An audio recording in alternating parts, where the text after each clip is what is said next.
सो आज हम training needs identification के बारे में बात करते हैं। ट्रेनिंग नीड्स आइडेंटिफिकेशन कैसे होनी चाहिए, इसके बारे में थोड़ा इलैबोरेटिवली डिस्कस करते हैं। अब ट्रेनिंग नीड्स आइडेंटिफिकेशन होता क्या है?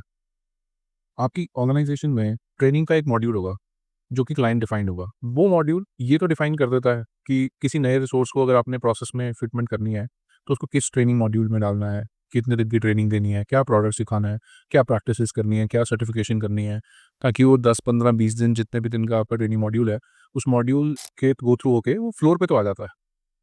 फ्लोर पे प्रोडक्शन शुरू कर देता है।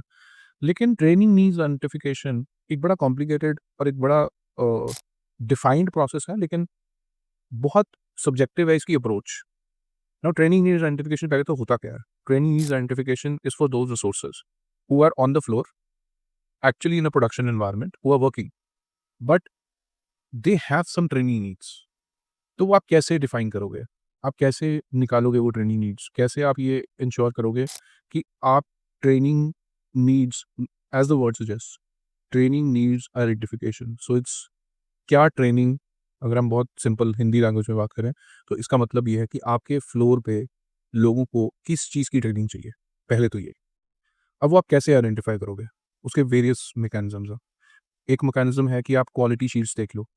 आपके प्रोसेस पे कोई क्वालिटी चेकलिस्ट होगी, जो प्रोसेस की क्वालिटी चेकलिस्ट होगी उसके कुछ बेंचमार्किंग होगी, उसमें कुछ पैरामीटर्स होंगे, तो उन पैरामीटर्स के स्कोर देख लो। अगर आप वो स्कोर्स देखोगे और आप पूरे प्रोडक्शन फ्लोर का जितना भी इन्वायरमेंट है, जितने भी लोग हैं, उन सबके रिजल्ट्स देखोगे, तो you will get to know कि कौन से रेगुलर मैट्रिक्स हैं या कौन से रेगुलर बेंचमार्किंग क्राइटेरियाज हैं जहाँ पे लोग रिपीटेटिवली फॉल्टर कर रहे हैं। अब आपने ये आइडेंटिफाई कर लिया कि ये टॉप या 2 या 3 पैरामीटर्स हैं, जिन पैरामीटर्स पे लोग बार-बार फॉल्टर करते हैं या मैक्सिमम पॉपुलेशन वहीं पे फॉल्टर करती है। So then you will have to deep dig a bit. You'll have to probably talk to your quality team. You'll have to probably understand with them कि क्या प्रॉब्लम क्या आती है। अगर बार-बार लोग रिपीटेटिवली एक ही चीज़ पे एरर कर रहे हैं, तो क्या प्रॉब्लम है?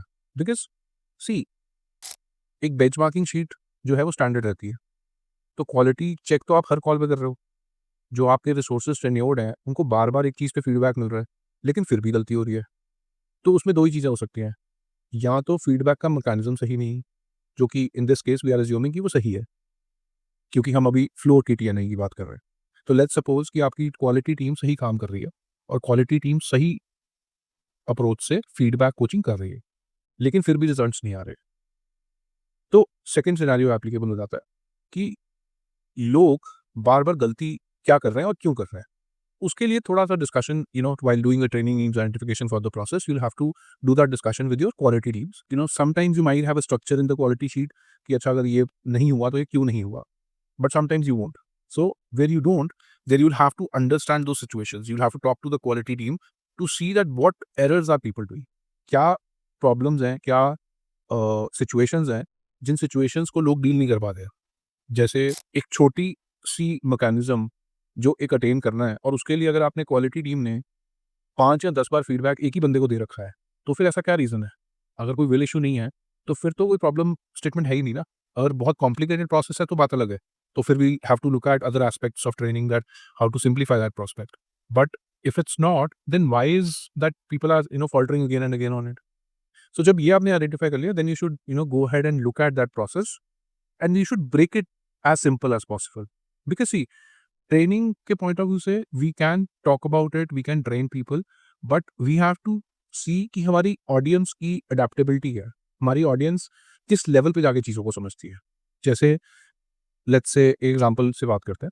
लेट्स से कलेक्शंस का प्रोसेस है आउटसोर्सिंग एनवायरनमेंट में, और आप एक्सपेक्ट करते हो कि आपका एजेंट जो है, हर कॉल जो लेता है कलेक्शंस एजेंट, उस पे एक रेफरेंस के पॉइंट ऑफ व्यू से वो कस्टमर के अकाउंट हिस्ट्री पे जाएगा, और कस्टमर के अकाउंट हिस्ट्री पे जाके ये चेक करेगा कि कस्टमर का बैलेंस कितना चल रहा है और कब से बैलेंस चल रहा है, ठीक है?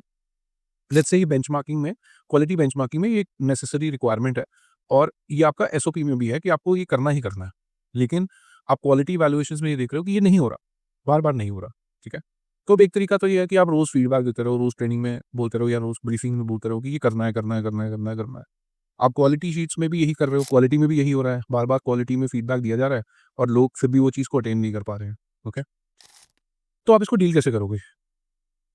If that's a situation, that then you have to break it in simple terms. You'll have to look at कि वो ब्रीफिंग जो दी गई है वो कैसे दी गई है। जब आप टीएनआई उसका करोगे तो टीएनआई का जो मॉड्यूल आप डिजाइन करोगे that should be as simple as breaking it down to the core level. अब एक तरीका ये होता है कि आपको जो भी सीआरएम या जो भी टूल उन्होंने देखना है, उसमें आप उनको ये बोलो कि टूल में उस स्क्रीन में चले जाओ, कस्टमर स्क्रीन पे चले जाओ और कस्टमर स्क्रीन पे जाके अकाउंट्स पे क्लिक कर दो और वहाँ जाके चेक कर लो। एक तरीका तो ये है बताने में। बट दूसरा तरीका है प्रैक्टिकल, उनको दिखाने का कि वो स्क्रीन दिखती कैसी है। जब आप मासेस में डील करते हो, तो अगर आप 15, 20, 30 या 100 लोगों को एक ब्रीफिंग दे रहे हो, तो हर एक का अडैप्टेबिलिटी और एक्सेप्टेबिलिटी लेवल अलग होता है। तो आपके ट्रेनिंग मॉड्यूल की एफिशिएंसी इतनी होनी चाहिए कि वो बिल्कुल ग्राउंड लेवल पे चीज़ें जाके समझाए। बिल्कुल क्लिक लेवल पे चीज़ों को जाके एक्सप्लेन करे कि किस स्क्रीन पे जाना है, वो स्क्रीन कैसी दिखती है, उस स्क्रीन पे फर्दर टैब कौन-सा क्लिक करना है और उस टैब पे जाके किस इन्फॉर्मेशन को कैसे रीड करना। So that's what you have to understand when you are doing a TNI. Now coming back to, आपने टीएनआई के मैट्रिक्स असाइन कर लिए, आपने ये डिफाइन कर लिया कि ये 2 या 3 प्रोसेस मैट्रिक्स हैं जिन पे टीएनआई की ज़रूरत है क्योंकि मैक्सिमम फ्लोर उस पे फ़ॉल्टर कर रहा है। अब टीएनआई आप पूरे फ्लोर का तो एकदम से करोगे नहीं, पूरे फ्लोर को तो प्रोडक्शन फ्लोर पे तो उठा नहीं सकते क्योंकि people have to continue working and for a standard process you have those quality metrics and everything in place already, right? So you'll have to look at the BQ or the bottom quartile. So then the approach should be to identify people who are in the system for a very long time and continuously faltering on the these metrics for a very long time, even after feedbacks, coaching, whatever mentorship you've done. So then you isolate on those set of people and you find out those set of people. अब आपने topics identify कर लिए, आपने लोग identify कर लिए जिनको train करना है। अब उन टॉपिक्स पे, जैसे पहले हमने बात करी कि आपने बिल्कुल ग्राउंड लेवल पे जाके ट्रेनिंग कंटेंट क्रिएट करना है। वो कंटेंट बहुत बेसिक होना चाहिए और वो कंटेंट सिर्फ डिफिकल्ट सिचुएशंस के बारे में डील करना चाहिए। A good thing in a TNI session can be a good way, good practice can be to ask from people कि why are they not able to do it? Because it might be a situation कि आपकी quality interaction में या quality team से जब आप identify करने की कोशिश कर रहे थे कि ये प्रॉब्लम्स क्या हैं या क्या सिचुएशंस हैं, वो डायलॉग ना हुआ हो कि लोग उनके एंड पे उनको क्या प्रॉब्लम आती है। सो वो जो 10-15 लोग आपने आइडेंटिफाई किए, जब उनको आप ट्रेनिंग रूम में बिठाओ, तो पहले तो उनसे पूछो कि ये 3 चीज़ें हैं जो आपको फॉलो करने के लिए रोज़ बोला जाता है, चाहे आपका टीएल बोलता है, चाहे आपका क्वालिटी टीम बोलती है, लेकिन आप ये नहीं करते हो, तो क्यों नहीं कर पाते? क्या चैलेंज है? तो वो रियलिस्टिक चैलेंजेस सुनो, अंडरस्टैंड करो, ताकि आप उनको एक सॉल्यूशन दे सको या उनको बता सको कि इनको डील कैसे करना है। Then comes your training module which plays a very important part here, कि वो कितना सिंपल है कि और वो कितनी अच्छे से डिफाइन कर रहा है कि उन प्रॉब्लम्स को कैसे उसको एग्ज़ीक्यूट करना है। क्योंकि कहना बहुत आसान है। अब मैं इसी अगर एग्ज़ाम्पल में बात करूँ, तो एक एजेंट लेवल पॉपुलेशन में जो भी लोग हैं, उनको बहुत सारे काम करने हैं। उनको कॉल भी सुननी है, अपने प्रोडक्टिविटी मैट्रिक्स भी मीट करने हैं, क्वालिटी बेंचमार्क्स भी मीट करने हैं। क्वालिटी बेंचमार्क्स में ये इंपॉर्टेंट बेंचमार्क है, तो सिस्टम्स भी साथ में नेविगेट करना है। तो एक एजेंट पॉपुलेशन के रिसोर्स के लिए बहुत कॉम्प्लिकेटेड टास्क है। अब उस कॉम्प्लिकेटेड टास्क को एग्ज़ीक्यूट करने के लिए उसको रोज़ दिन में 25 अपडेट मिलते हैं, 15 अपडेट मिलते हैं। अब वो 15 अपडेट्स जो रीसेंट अपडेट्स है वो तो याद रखता है, लेकिन वो ये नॉर्मल प्रैक्टिस भूल जाता है। और कुछ लोग ऐसे भी होंगे जिन्होंने ट्रेनिंग में शायद ये मॉड्यूल स्किप कर दिया हो या समझा ही ना हो, तो इसलिए वो उसको फॉलो नहीं कर पा रहे हैं।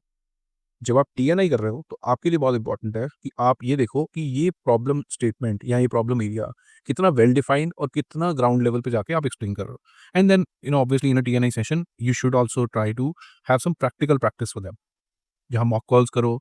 If you have a lab environment, you can do recorded calls for them, but do a mock session with them where they actually execute cases. You put some situations across to them and then they answer those situations and deal with the situation and show you कि whatever problem statement, whatever training you've done, are they able to execute it well or not.